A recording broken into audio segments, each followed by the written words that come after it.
আওয়ামী লীগ এমন করাপশন করছে, পয়সাপাতি পাঠাই দিচ্ছে চাঁদের দেশে। কারণ আপনি এটা তদন্ত করতে তো চাঁদের দেশে আর একটা কমিটি পাঠানো লাগবে, যাইতেও পারবে না, দুর্নীতি ধরতেও পারবে না। মানে এটা দুর্নীতিরে এটার স্মার্টনেসের সর্বোচ্চ পর্যায়ে পাঠাই দিচ্ছে। আমাদের যেটা প্রশ্ন, হাসিনা এইসব ইনফ্রাস্ট্রাকচার ডেভেলপমেন্টে দেখাইছে, কিন্তু ভয়াবহভাবে বাংলাদেশে দেখেন গত 16 বছরে প্রতিরক্ষা বিমান কয়টা কেনা হয়েছে এবং কোন মডেলের কেনা হয়েছে, কোন দেশ থেকে কেনা হয়েছে।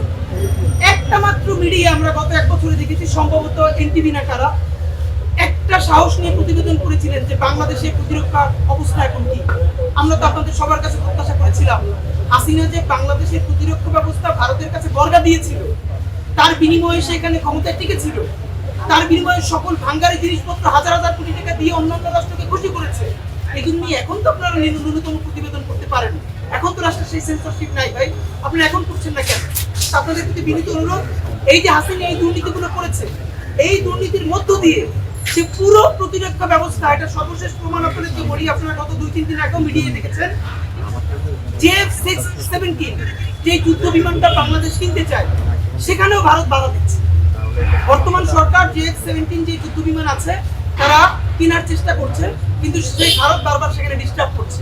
এর মানে আপনি চায়না থেকে কিনবেন, কিনতে দিবেন, মানে আপনি যাই কিনবেন, আপনারা হামলা করলে করবে ভারত, আপনি ন্যূনতম তার বিরুদ্ধে প্রতিরক্ষা করে কিনবেন, সেইটাও কোন বিমান দিয়ে বইরে তুলবেন সেটাও ভারত করে দেবে। মানে কি এক অদ্ভুত ব্যবস্থার মধ্যে আছে। গত 16 বছর তো এটা হয়েছে, ভারতের প্রেসক্রিপশন ছাড়া তো এখানে নতুন কিছু আসে নাই। এখনো কি সেটাই হবে?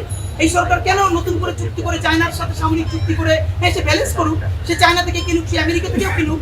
এই যে আমেরিকা 35% ট্যারিফ দিয়েছে, এটা কেন দিয়েছে আমরা বুঝি না। সে তো ডিল চাচ্ছে, সে ওখান থেকে যেন আমরা কিছু কিনি এটা চাচ্ছে। আপনি চায়না থেকেও কিনেন, আমেরিকা থেকেও কিনেন, কিন্তু তো আমার হবে। এখানে আমাদের সব থেকে বড় শত্রু ভারত, এইটা বুঝতে আর কোনো পলিটিক্যাল সায়েন্টিস্ট হওয়া লাগে না।